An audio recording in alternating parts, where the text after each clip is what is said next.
hearty good morning to everyone. Thank you for joining this early on a Saturday morning. I know it is a weekend for most of us. All of us have worked very hard Monday to Friday. And we thought, what better topic to talk about than something other than wealth beyond money, right? So basically, most of us have been working Monday to Friday for money, and maybe Saturday we can start with a topic that goes beyond money. Okay. And there are many reasons why we picked up this topic, but we will dive into it, and maybe people will realize why this topic is of so much importance. Um, okay, so having said that, I'll just quickly go through what the session flow will be for today. Okay, so we'll have a quick introduction of the FinKasturi team and the services that FinKasturi provides. We will have a market outlook. Then we will get into the actual session, Wealth Beyond Money by Dr. Dsouza. And we will have a dedicated Q&A towards the end, okay? So any questions that you have, I will request you to just hold on till the end, and then we can get into those questions and discuss elaborately on those. A quick disclaimer, since FinKasturi is a SEBI registered investment advisor, so the disclaimer, investment in securities market are subject to market risk. Read all the related documents carefully before investing. Registration granted by SEBI, membership of BASL, and certification from NISM in no way guarantee performance of the intermediary or provide any assurance of returns to investors. A few clarifications on how the session will be done. The session is been recorded. Recording will be made public as per regulatory guidelines. Your participation in the session from this point forwards is deemed to you are accepting the recording of the session. We request no stock or security specific discussion or queries. Request all to keep video off and audio on mute during the duration. We'll have a dedicated session for Q&A at that time. That time you can unmute. And of course, if you have any questions during the session, you can post in the chat window. We'll take up all those questions at the end.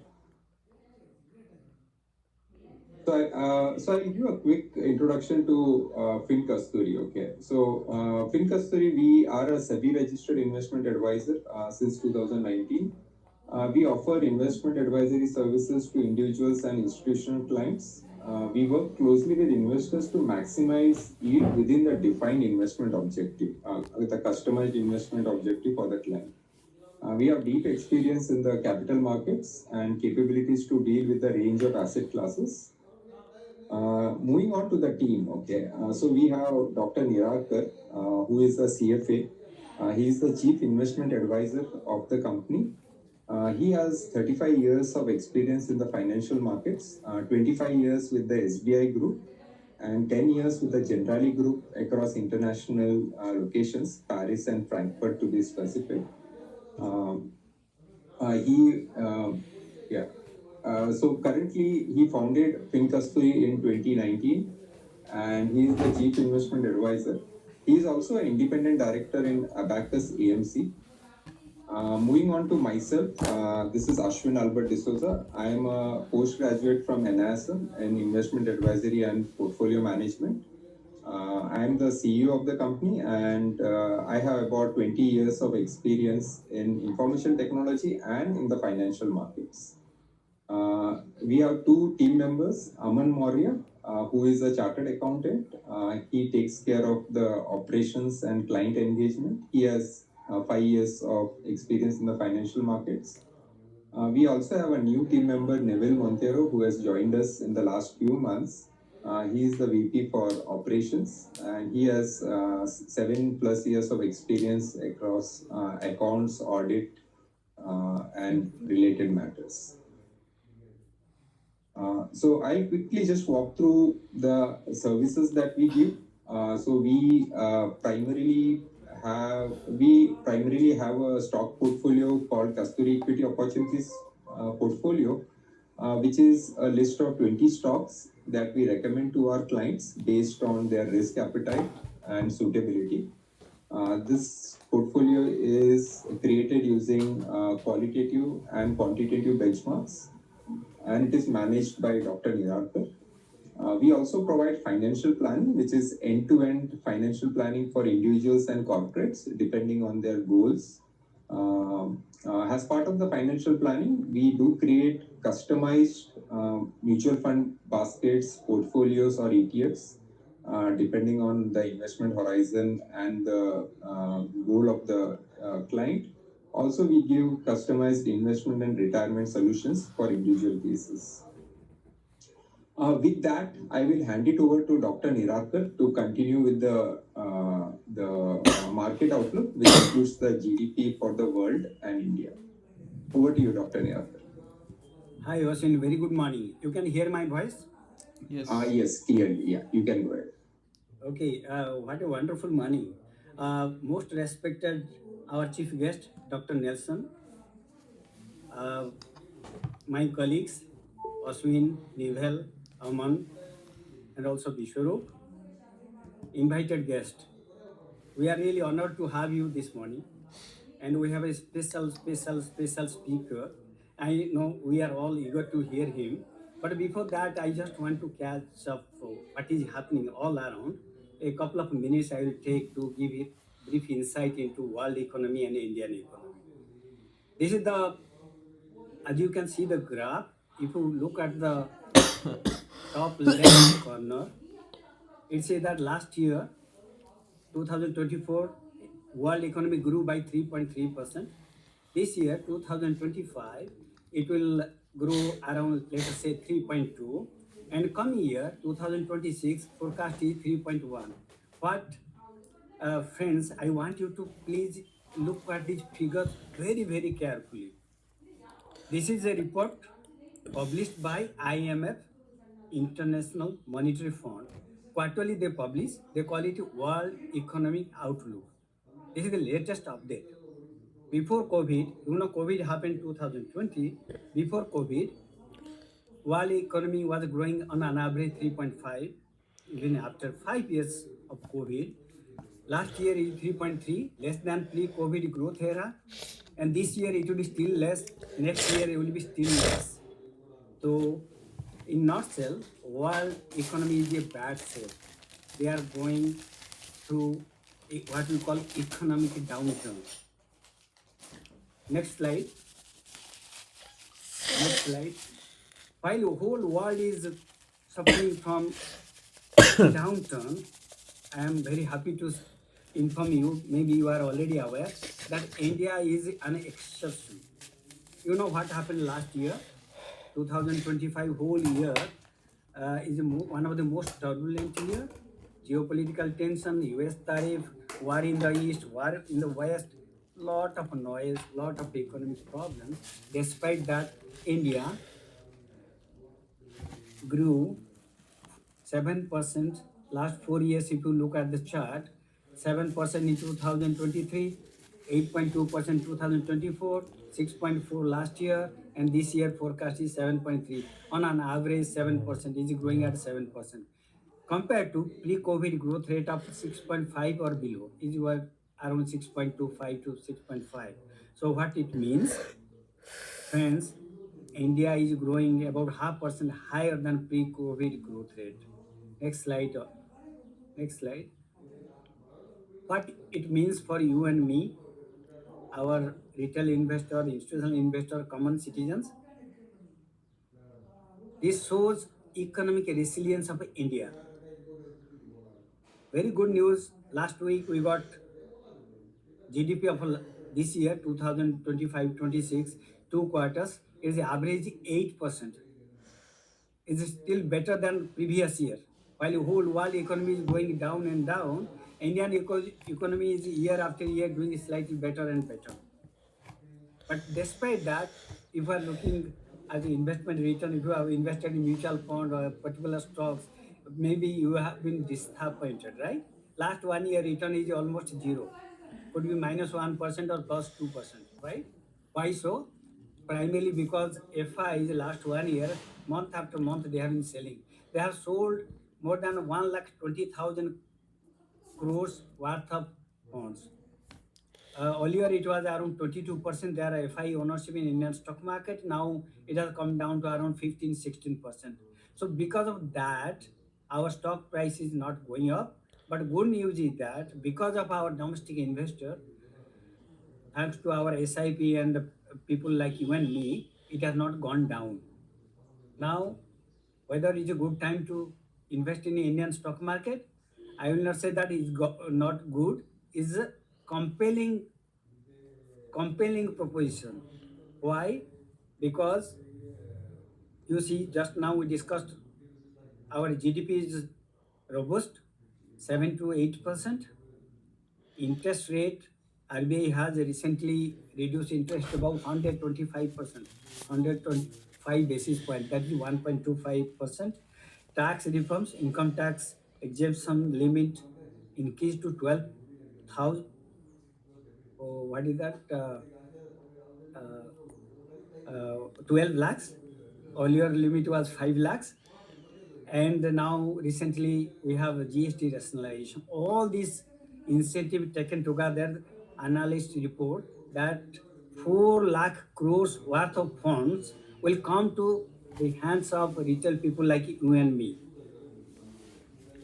Also, this corporate uh, earnings and credit growth, there is a positive trend.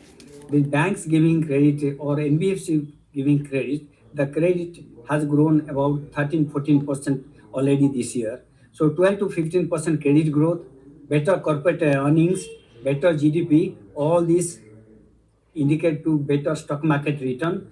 To me, is a question of a turning point. We don't know exactly when it will happen, but future outlook to me is very positive. Then what is our recommendation? There's a bubble, there's a crash because of this technological development. Every day morning you find some good news, some bad news. Our request is don't sell your whatever investment, don't have a knee-jerk reactions. Have a thoughtful financial planning, clearly defined your goals, stick to your asset allocation, and stay invested, not 6 months, 1 year. And my recommendation is 5 year, 10 year, 20 years. This is a Goldilocks movement for the Indian economy and Indian market. Don't be bothered about short-term volatility. Invest in the long term. You will make money. Thank you. Over to you, Ashwin. Yeah. Thank you, Dr. Nirakar, for that insight on the market outlook. We'll move on. So today, so we'll come to the main point of today's webinar, okay, Wealth Beyond Money. So we have a very distinguished guest speaker with us, Dr. Dsouza. I'll just do a quick introduction to him before we hand over the session to him to get insights from. Okay. So I have known Dr. Nelson personally almost 16 years now, but only in the last 2 to 3 years, I think we have been talking more. And I don't know whether that's the Chinese proverb which says when the student is ready, the teacher shows up. I don't know who is the student and teacher in this relationship. We have, I think, mutually learned a lot from each other over the last couple of years as we have spoken more. Okay.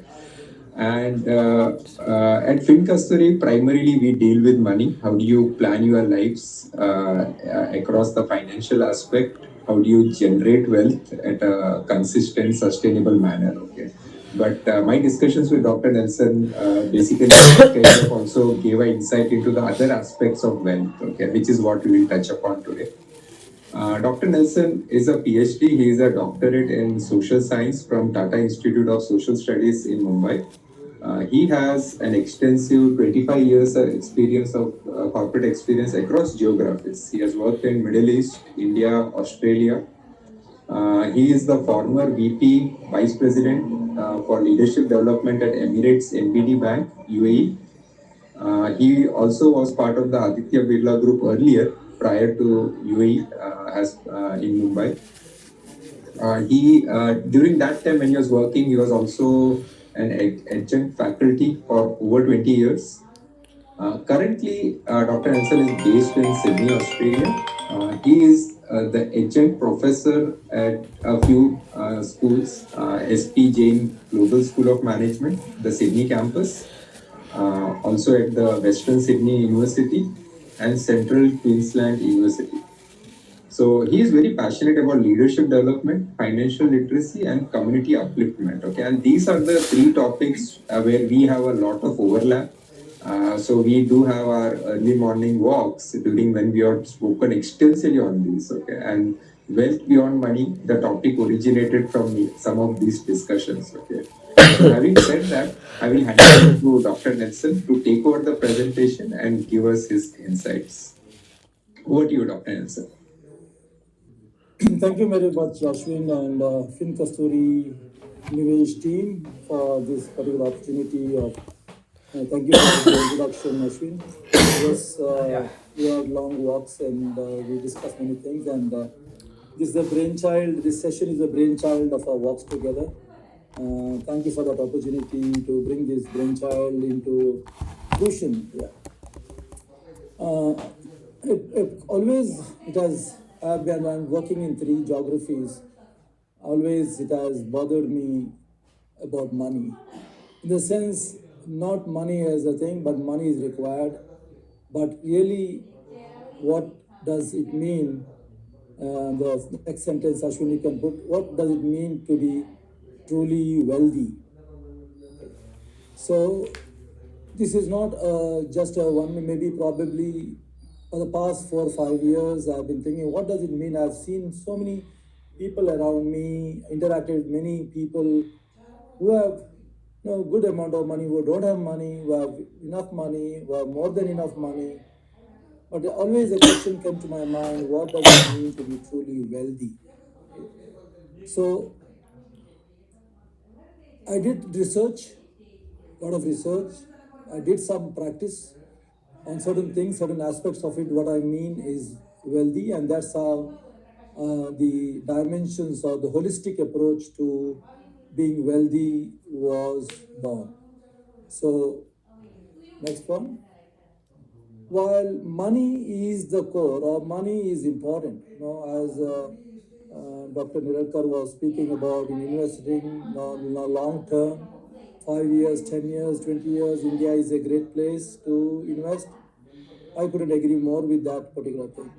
So money matters. It gives us the freedom and opportunity. And it also tells us, but how much money do I require? That is always a question I ask myself. And many people are keeping asking, how much money do I require?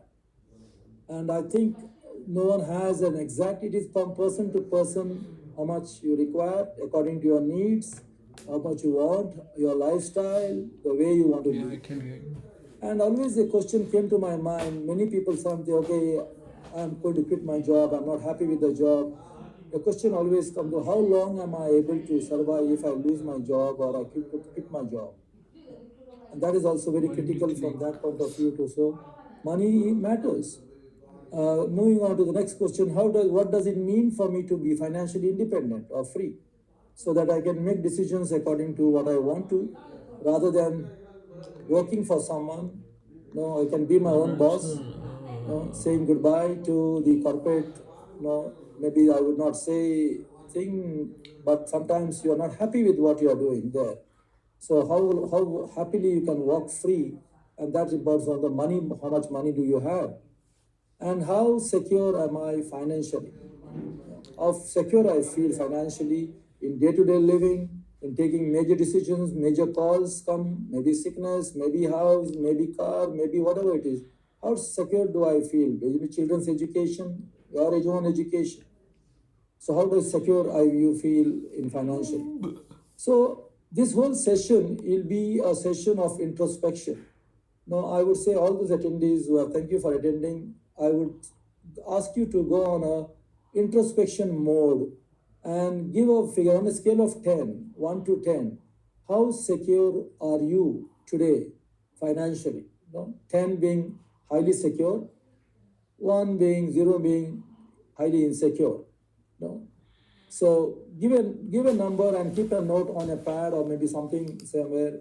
Draw a line on the scale or put maybe a scale and just say to yourself. No, be very candid and honest to yourself, because this is your own self-introspection and self-assessment. As we go along in all dimensions, then we can come up with a final outcome of this journey. Next. So money is important. I don't say money matters. But I would say the next dimension is of wealthy, being wealthy, is health. Health, money has no meaning if you do not have good health. So money can buy you a bed, but not sleep. So many people are getting into issues of sleeping today, because sleep is a big problem for many people, but they have good money, amount of money. You can buy the best mattress, best cot, best everything of best, but you can't sleep. So some questions you should be really think is, what am I doing to keep myself healthy and fit? What efforts am I putting? It is not, it is the, by default it will happen, but it has become, what conscious effort am I doing to keep myself healthy? How do I handle stress? Stress is something inevitable. Everyone will have stress. And stress sometimes to some extent it is good. But how do I handle this stress when stress really comes on day-to-day life, but challenges in life? How do I handle stress? That shows my health condition as well. And then the another question is, when did I last go for my health checkup? Do I wait for the crisis to happen in my life and then I go and see the doctor? Or do I proactively go and see the doctor and say, how well am I doing on certain parameters, my lipid profile, my sugar, my certain other aspects of it? No? When did I go for my health checkup last? So this is another thing I would say, think about it. What have I done to improve my health or maintain it? No? What is that I have done? Probably have you joined a gym or going for a walk or trying to jogging, whatever, what are you trying to, what have you done so far to keep your health or keep yourself fit and healthy? Yeah. And then next one is, what lifestyle am I following? A time was there, I used to travel 24 days in a month, travel all over the world, 24 days in a month. But a challenge was there for me, a lifestyle which I could not continue. No? That really take a serious hit on my health. So probably you need to take a call and ask yourself, what lifestyle am I living? When am I having my meals? Am I having my meals at the right time? Or I don't have time to have my meals? No? And what meals am I having? How regularly I exercise? No? They say your body has to keep moving till you die, and then only you'll be healthy. No? Or how long you do sit without doing any moving? And what diet do I follow? No? Today, these days, a lot of awareness is there on protein diet, low carbs, low sugar, all those things are there. But ultimately, am I conscious about what it goes into my body? No? So what diet do I follow? And what am I doing to invest in maintaining my health? So I would not say spending, this is investment.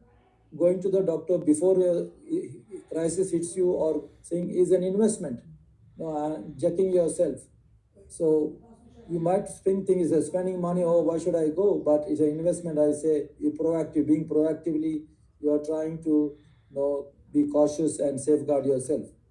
So on a scale of 10, how healthy you feel you are? Healthy and fit. If you are very healthy and fit, give yourself 10. Otherwise, occasionally you have issues and other things accordingly. So 0 to 1, probably none of you would be here if you have got into this particular session. But you give a rating for yourself. So we have money rating, we have health rating, and then let's move on to the next dimension, which is family. So a family, money can buy you a house, but not home. No. So this is what we have heard many, many times. Home is created by people. No. So together as a family. And so some of the questions, how much quality time do I spend with my family? As I was saying, I used to travel a lot. And I asked one day, my wife kept a note on the table and say, can I have an appointment with you? So that day it hit me, I said, no, I think family comes first, everything else comes next. So many decisions I have taken based on family, putting family first, as well as other things, money next. What effort am I putting to build family ties and values? How much time I spend with my children or with my spouse, with my parents, with my siblings, and what values am I trying to inculcate in the family? You know, how important it is for me to really focus on these areas, and that is also speaks about your wealth. It's much more than the money, as you said. It can give you a house, but it will not make you a home. The question next is, where is my family placed in my life, daily life? You know, compared to many other priority, many things, does family get priority or many other things get priority?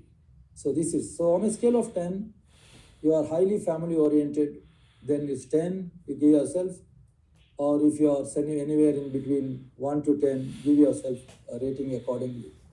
So try to introspect and see in your past actions so far, no, not hypothetical, but you can have your own actions, assess your own actions, and give a rating for yourself.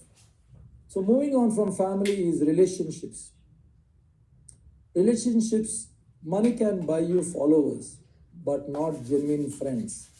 Many will follow you, just like on Facebook, right? Or on LinkedIn, many will follow you, and many will like what you post. But I have to ask, are they genuine friends? Are they can they be trust? Can you trust them? No? Are they trustworthy? So in other words, what questions could be asked is, how many friends can I depend on during an emergency? Who is my go-to friend? If I have an emergency in my life, who is the first person I will call besides my family members? So sometimes it can be a family itself, because if you are away from the family, then you might be okay calling your wife and telling your spouse, or me calling your husband and speaking about everything what happened during the day. So that could be one of the barometers or measures of true friends. The next question will be, how comfortable am I to confide in my friends on matters that concern me? So sometimes we'd like to talk to someone when I have something to really bothers me. Is managing stress, to manage stress, how comfortable I am, or do I feel lonely? The other one, the question would be, how comfortable joys and sorrow, or I don't have anyone, and I feel very sometimes like lonely. How often do I feel lonely? And the next question would be, what am I doing to invest in building genuine relationships? The relationships are to be nourished. Just like investment in money, you need to invest. Similarly, you keep investing time and effort in nourishing those relationships. How much? So what is my social capital? So all boils down to social capital. So how much social capital I can have, and what is how important it is part of being wealthy, in the journey of being wealthy. Yeah. So on a scale of 10, if you are high on relationships and you maintain them, you nourish them, and how many years you have kept those relationships on. You don't drop them just for small silly reason. So they are the relationships which will take you for a long journey and the long journey. So you can rate yourself as 10 on high on relationships. But if you are somewhere in between, give a rating to yourself and say, where do you stand on relationships, especially true, genuine friends? Next, we move on to the community. We all are part of the community, but community, money can buy. Can you put that quote, Ashwin? Money can build walls. This is my community and this is what it is, or compound, but not belonging. Belonging comes from the heart, and that's where you belong to a community. So how many communities do I belong to?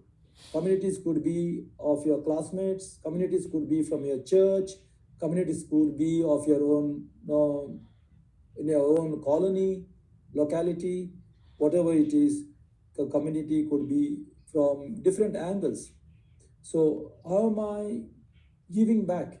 to the community, because we are all part of the community. When we have gained so much from the community we belong to, how am I giving back to the community? How am I volunteering, investing in the community? We all have these 4 T's, probably in different equation or different proportion. If I have some thought, do I share that thought freely with my community? If I have some spare time, do I spend with the community, invest in the community for development? We all have so many skills and talent, natural talents. Am I sharing with that community I belong to? And sometimes we have some excess money. Do I share that treasure with the community? So these are some of the introspections, certain questions to looking inwards and try. Also have some question like what does it mean for me to uplift the community? Is the community what I receive, what I got, is the community I belong to is better than what I am, what I got, and how do I, what legacy I would like to leave? What is my social impact on the community? Because ultimately, am I making an impact there? Or am I trying to get more from the community but not give anything for the community? So these are the questions I can ask myself and say, on a scale of 10, highly community oriented or community developer or community uplifter, to I don't belong in a community, then you are on 0. So where do you fall yourself at this point of time, where you are? Have a fair assessment of yourself. Moving on to is spirituality. Now this is a lot of gray area and there are a lot of viewpoints or perspectives on this. But I've taken simple thing, money can buy rituals, but not inner peace. Now I don't want to mix up with religion. I respect all religions, but spirituality is something above religion and which respects all the religions. So the question what I would like to ask here is to introspect. How strong am I in when times of trouble? How do I look at troubles in my life, problems in my life? How strong I feel? Where do I connect? Whether I connect inward and try to resolve or try to blame people, try to look at other things and try to...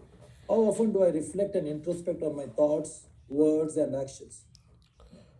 So how much time I invest in sometimes to step back, look within. There is a great practice. People say every year you should take one day, have a personal retreat, go for a personal retreat and reflect on your thing, maybe just alone, not with anyone else. Just sit on the beach or sit on a place where no one disturbs you, troubles you, and look at your own self. It's where you can build your spirituality and say, how my thoughts, words and actions, how can I be a better person? This spirituality, it leads to that spirituality, that wealth which money can buy. The next question would be, how am I practicing gratitude? There are so many things in our life we get, but we focus on probably what we don't get or what we don't have other than what we have. So how am I practicing gratitude? Am I thankful every day for all those things? It's a beautiful weather today, beautiful day today. How many times did I say that? And how many people I said that about that? It's nice here in beautiful breeze is there. It's a gratitude to whatever the creator, or to anyone who has helped you. Whatever, how am I practicing gratitude? So on a scale of 10, where do you see yourself on spiritually? I'm not speaking again religion. Do not think about religion. You go to a temple or you go to church every day or something. That's not I would say. But I say how spirituality, how strong or where you are. Highly spiritual or somewhere in between, or wherever you give a rating for yourself and see how you really look at yourself. This particular wealth or this particular value. Moving on is the purpose. The final dimension of wealth is money can buy comfort but not meaning. So what activities bring a sense of meaning in my daily routine? I wake up in the morning and whatever time I spend, waking hours, maybe 10, 12, 16 hours, what do I do and what activities I involve and find meaning to me, a sense of purpose. And the next question could be asked, what actions, activities drive me regardless of outcomes? What energizes me and what drains me? What energizes me? For example, when I teach with the students in Sydney, or sometimes I've taught from morning a class and evening one class, and sometimes I take even after in the evening class about till 8 p.m., 9 p.m. I'm physically tired, but I always ask this, what I'm still willing to take one more class, because I feel the purpose of mine is to develop the next generation of leaders. So that is driving me. My actions are driving me. So those that purpose is driving me, and that's very important to ask yourself, what drives me? Is it the money which is driving you, or the purpose which is driving you? The purpose is much bigger than the money what you are getting or returns what you get. I don't say that you work for free, but is there a bigger purpose? And what kind of legacy do I want to leave behind? Or what would like to you people to be, you will be people to remember you? What legacy you would like to leave behind? And next was here. So what do I want people to remember about me when I'm gone? All of us one day will be going from this earth. No one is permanent. But what do I want to create and leave behind? And that's what is purpose, a sense of purpose. So on a scale of 10, what is, you have a very strong purpose in life, and that's what your everyday ethos. Purpose has no retirement. There is no retirement age in purpose. Job might have a retirement. So purpose you will have till do it till you die. So what's the purpose which is driving you? Have you discovered your purpose? That is another question. If you have not discovered your purpose, these are some of the questions could help you to discover your purpose, so that your rest of your life could be very meaningful. Yeah. So give yourself a number on this particular scale, 1 to 10. So in summary, I would say wealth beyond money is a journey. And where am I now? In the sense, it's not that one-off, okay, I might have money in the bank and everything, but this is much more than money. And then if you can plot that on the spider web there, you can say, okay, where do you stand on each of the dimension? You can say, I'm sure none of us, even including me, none of us are all 10 out of 10. But if someone is 10 out of 10, then definitely I would, next session, maybe Ashwin, you can give them a chance to share what are some of the things they are doing. But I think it is a journey, and it's a journey which is well led, well lived. And how do I improve? If I must improve and become wealthy in the true sense, I need to keep learning new skills on each dimension. Not that, okay, I finished my school in college, or I finished my PhD, after that I don't do anything. I don't learn new skills. So education is one thing which cuts across all the dimensions. It's very critical to keep learning till you die. And there are so many skills to learn. I just recently, about 2 years back, I was not into yoga, but I learned how to, I joined a yoga class because of our own dimension of maintaining health. And that's where it's important to do certain things which are important to keep learning new skills. Which maybe someone comes around to want to learn music, which is always there. So keep learning new skills on each dimension so that you can improve on the dimension. And that's where it is to do this, there are several things available in the market, and some books I would recommend is Ikigai book, where I believe in Okinawa, in the place Okinawa in Japan, people live for 130 years, 120 years to some of them. The Japanese secret of long and happy life. So everybody should have, and everybody should read it. I don't believe in retirement, only refiring. You try to refire, don't retire. It's a good book to give you insights into not to retire, but to refire, do the best. What the calling is, the Creator has given each one of us some calling, and that calling, are you living up to that calling? And then you also try to build deep community. If you are building community, you want to build community, finding your people. You can't be friends with everyone, but which community you belong to. So building that particular, this book it can help you. And in spirituality, you are trying to have a spiritual enlightenment. You can say the power of now. There are many other books you'll be reading. Ultimately, it's important is not reading books only, practicing the content rather than just reading it. That will take us or take where you want to be. With that note, thank you very much. Over to Q&A.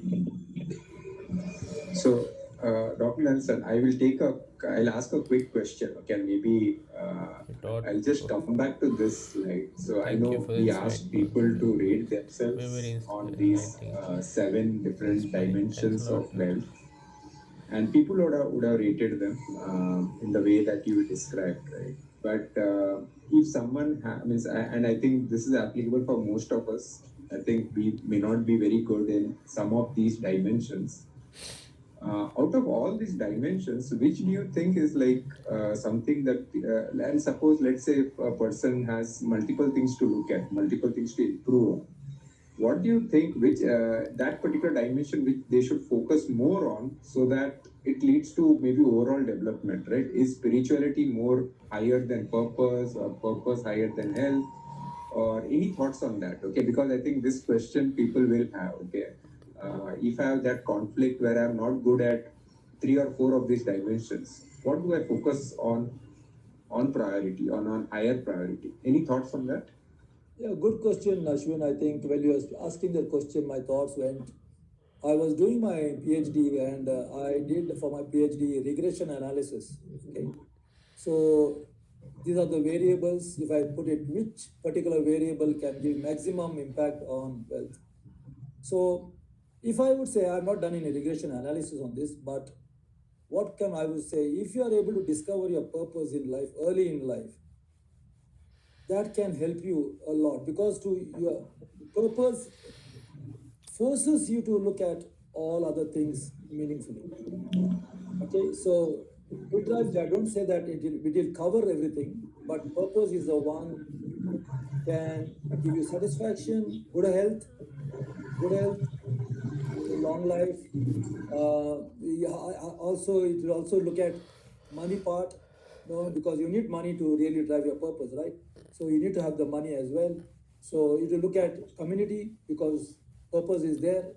So purpose drives, I would say from my experience, we get into the rat race every day. I lived in Mumbai. I lived in Mumbai for 13 years, and I know. I don't say it made me a man, but ultimately it was a rat race. Everybody running and running and running and running, but no one knows what are they running for. So it is something rat race we get into, and we all have got into. Sometimes we become victim of this rat race. So someone to pause and say, why am I doing this? What is my purpose in life?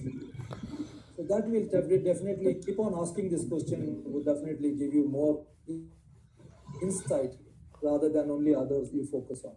Yeah. Okay, Does that make sense? I think that is yeah, it makes a lot of sense because I think purpose is like that anchor, right? So once you have figured out what your anchor is, you kind of can so build around that, right? I think that's very helpful. Yeah. So I think having said that, I will let others.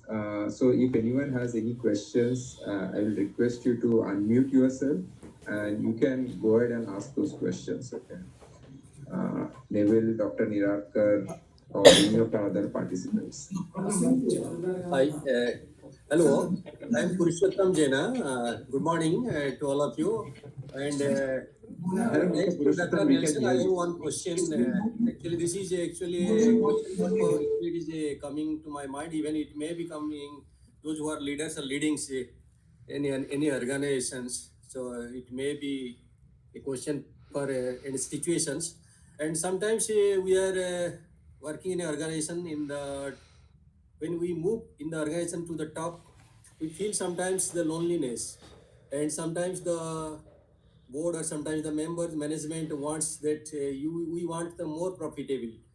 Then the profitability should increase, and sometimes the other stakeholders who are the bottom, and the employees, they also want that we want maximum benefits. So how do we balance it, and how do we navigate in this situations as a leader? Yeah, you are right. I think, Purushottam, as you move up, I have seen that in my corporate life. And I always see that I have seen even CEOs of large corporations, they are lonely. They are very lonely. And then higher you go, your loneliness increases and there are no people.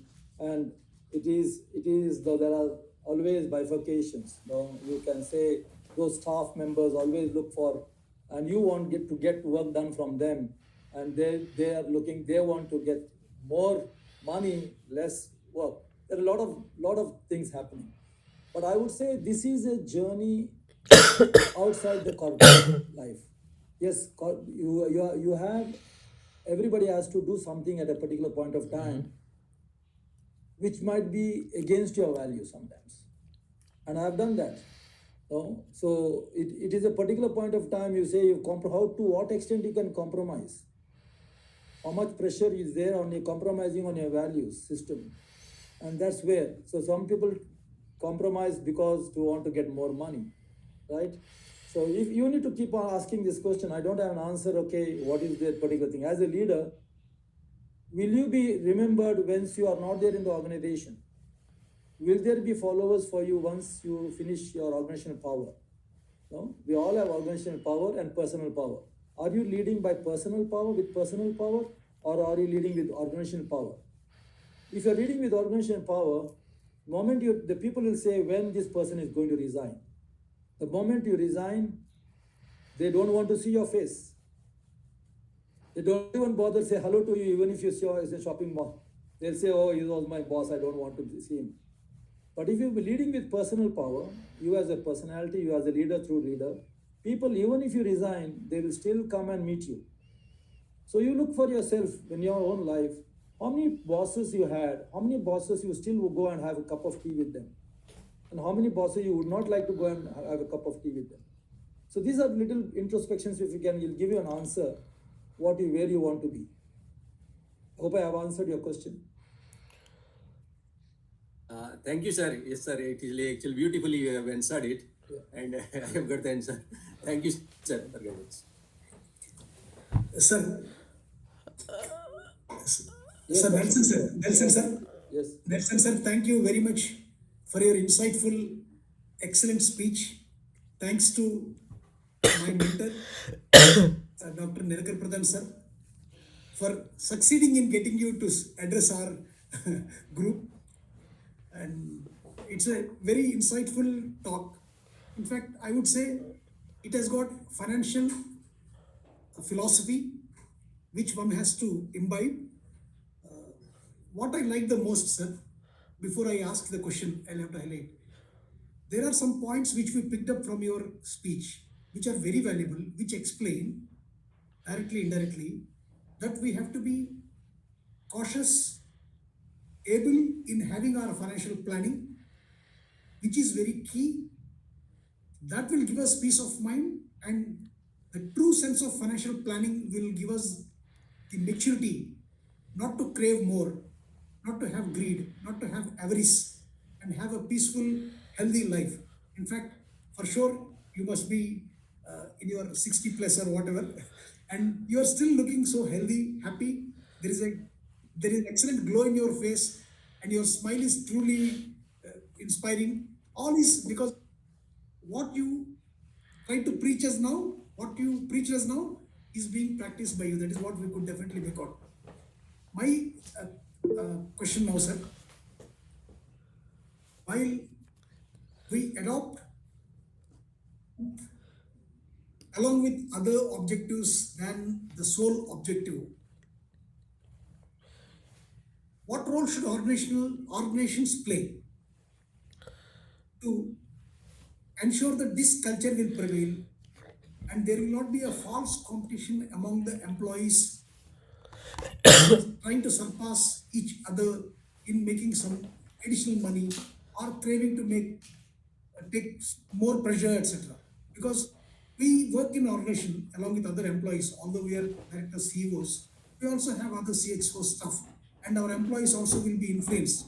And one person smartly or badly, trying to earn more, aspiring more, being greedy, will badly influence others, and that culture also catches I up mean, a faster, person like and this, everyone will like you try to be in mentioned, the need to same have race of a trying to get more purpose in money, the although life. I think everyone it's important. can't make money.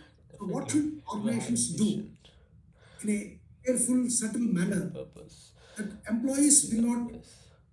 get into the trap and will balance between their finance, health, family, and other things, knowledge, and other things.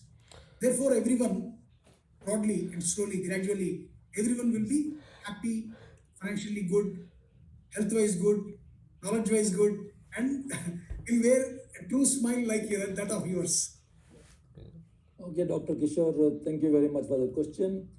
Yes, years back, I had heard this particular saying, and time and time again I've heard this, Understand. and it which is true. Greed is the root cause of all evils. And it has seen in my life also sometimes. If I've been greedy, that has really ended up with me in trouble. Okay? So be it food, be it money, be it anything. No, you can be it alcohol, be it anything. You're getting greedy more than what you require. Now, in the organization, relating to the organizations where I worked, and I've seen corporate life in different geographies, in Australia, in Middle East, in India. And I've seen people be happy when they are doing jobs which are connected with their inner strength. Okay, not because of external motivation of money. So we did that extent to some extent when I was Emirates MBD in Dubai, when I was heading talent management. We try to place people, especially the talent, not everyone. I couldn't do everyone because there are 12,000 people. So 800 people or 1,200 people, 1,200 people were there as a talent list. About 10% of the organization was talent. And this talent, we placed and tried to place them as much as possible according to their inner strength, their personality, and plus their skill set they have, or their qualifications. So we did some assessment. Of course, they have to go through a series of assessments. Then they have their own, they're just like they're having a mirror. Yeah. In fact, one of the My reason I got questions. my position of leadership development is just because I was declared as a seasoned leadership development professional by an external body, looking at my entire time from my childhood. They assessed my childhood from the primary till what I was. They assessed it and then they declared it. And that opened the eyes to the organization to start the leadership development department unit. I was only one person. He said, Nelson, during the global financial crisis, you have to do this. You have to develop leaders so that when we are out of the global financial crisis, we should be able to come up. And I didn't know anything about leadership development, but the whole assessment was what all that I was doing was connected to leadership development. So that's how the whole team was there and the whole leadership pipeline was created. So in that particular context, it was a little bit of a struggle to advocate for that. Place people according to their calling rather than pushing or trying someone. The person might perform or he might break. He might get into issues. When you do something without a calling, you live a better life. You're energetic. You might put in on your own 12 hours. You need not ask to be able to put in 12 hours. You will know, I don't want to quote Narayan Murthy, but he says, no, when you have a purpose, you will put number of hours. Doesn't matter. No one asks you. The boss will not ask you to do that. Yes. No, even they will come on a Saturday, and do the work because there's a purpose behind it. So that's very important to have that purpose, and that purpose will drive your. Yeah. So if you can place people in the organization, try to do this and place accordingly.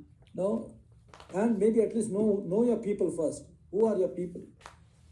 Just like knowing your children, right? You know your children. All children don't have the equal strength, same strengths. You can't treat them same way. No, they don't like it. No. So that's how it is. Hope I answered your question. Understood, sir. Understood, sir. In summary, if I may summarize the spirit of your explanation, I take 3-4 points, of which I'll try to recite 2 points. One, organization should have the structure of encouraging leaders like you, who can influence on knowledge, health, and good friendly culture than trying to admire or give more importance to any person who is talking about wealth, only finance, etc. When the leaders speak in a balanced way, not showing any undue importance to solely to the finance part, things will slowly fall in place and the culture will creep into the organization in a healthy manner. Yeah. In fact, Dr. Kishore, I think you touched on an important point. When I was working for the corporate, there was a senior person, GM, who used to work very hard on purpose and very good person. Was very nice, paranoid about his job. But unfortunately, he was a great leader in that sense. But where it dawned on me, health is very important. Health can't buy wealth or money. Health is more important than money, because he suddenly is to fall sick. He suddenly is to fall sick, and his department was, oh, boss is not there. There might be an important event that day, important meeting that day, but he is in the hospital, admitted. So this is where it dawned on me how important is health to be maintained. At what cost he was giving his health away. No? So it was sad part. That's where it really opened my eyes and said, health is more important than other things. Yeah. Thank you, sir. So thank you, Dr. Kishore. Thank you, Mr. Purushottam, for that query. If anyone else has any queries, you can still go ahead, unmute yourself and ask. In the meantime, on the chat, I think Mr. Frederick Noronna and Mr. Bhima Rao, I think they have given their appreciations along with Dr. Nirakar for the excellent thought-provoking session. And I think Mr. Bhima Rao says your presentation is simple, crispy, sweet, and all ideas need to be practiced by all. Okay, so thank you for those nice words. Anyone else has any queries that you want to ask Dr. Dr. Nelson? Or probably if someone has done something, probably you can give a couple of minutes for them to share their own. Experience. That would be great. Okay, if somebody wants to share their own thoughts on wealth, okay, dimensions of wealth or anything associated with that, please do go ahead. Okay. In the meantime, what I will say is, I know Dr. Nelson has presented the different dimensions of wealth. It is a thought-provoking session. In the sense that some of these were known on the fringes, but today I think some of those questions which Dr. Nelson asked, right, I think that kind of helps us to maybe get some more clarity, okay? It may not get us the exact answer, but it shows us a direction, okay? These are the questions we can start with, okay, to get clarity on those dimensions of wealth. We may not have a perfect 10 score. We may be a 4, 5, 6 or whatever you are rated yourself. With the new year coming in, I know many people have a habit of new year resolutions and all. I think this is something that you should incorporate in that, okay? And not just as a show off that you have this, but something that you want to incorporate for the coming years, okay? Not just for the first week after New Year. I think that will set you on the right path. And of course, like what the 4 books that were shared on the screen, I think the books are what you say, for your guidance, okay? But unless you, Dr. Nelson said, unless you start practicing them, the book content will not really give you wealth, right? You have to practice what is given in those books. And there are many other books, but I think these are the 4 that we have shortlisted. But there are a number of books, but you need to go through those and start practicing the content, is my thought, okay? Thank you, Ashwin. Can I speak? Is it okay? Sure, go ahead, Ramesh. Yeah, I would love to hear from you. Please go ahead. Yeah, thank you, Nelson sir. It was a good session, and Ashwin and I are friends. That's how I got to know about it. But one thing which you said and which resonated with me was the health part of it.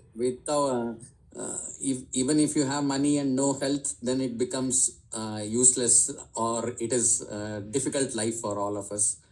So one of the things I have consciously practiced, even Ashwin is a partner in crime in that, is we are a part of a running club. So that being part of Mangalore Running Club, and we somehow have disciplined ourselves, and what do you say, our health has improved in last 3-4 years, and that has also, as you said, impacted other parts of our life also. Like it has brought in more discipline and more focus in the work also.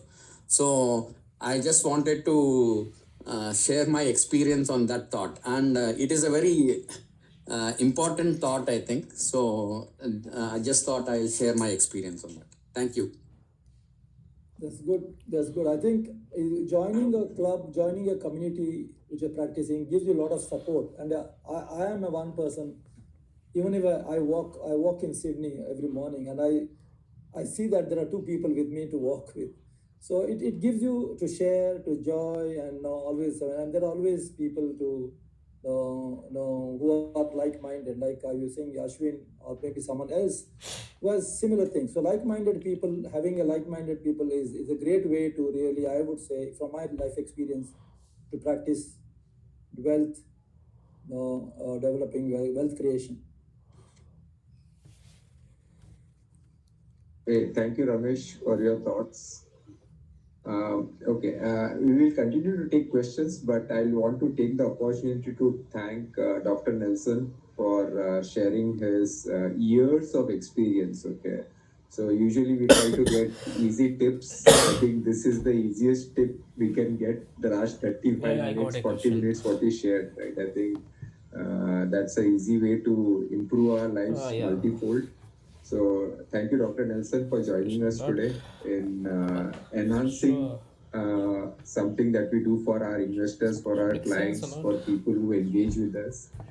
I want to thank Dr. Nirakar for his support, Neville and Aman for their support, and also for all the audience. Okay, so getting up early is good, but it's a weekend, and joining a session on a Saturday, 10:30 a.m., when mostly you might have some grocery shopping or some other more important work. So thank you all for joining, and it was good hosting you, all of you.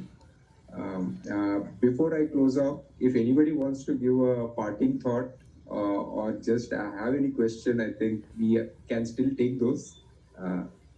We'll give a few seconds. So thank you, Ashwin, and I also join with you to thank Dr. Nelson and all our guests this morning to join here and inspire us. And I just want to share that this will be every 2-3 months we'll come with some new insight with some new leader just to enhance the quality of our life. As Dr. Nelson said, this is we may be busy in the rat race, but if we take half an hour, 1 hour, and listen to somebody who has lived life, like a rich profile of Dr. Nelson, no, that is very refreshing. That makes our life refreshing. Okay, something new. We become a child somewhere. No, we learn something for a better tomorrow. So thank you very much, and we look forward to next event. And in case you still want to have feedback or any question, here are our email. You can see email care@finkosturi.com. And also we have got a mobile number, and you can reach out to us with your suggestions, your questions, and or if you want to be a speaker in our next event for our shared vision and mutual support for each other, you are welcome. Thank you.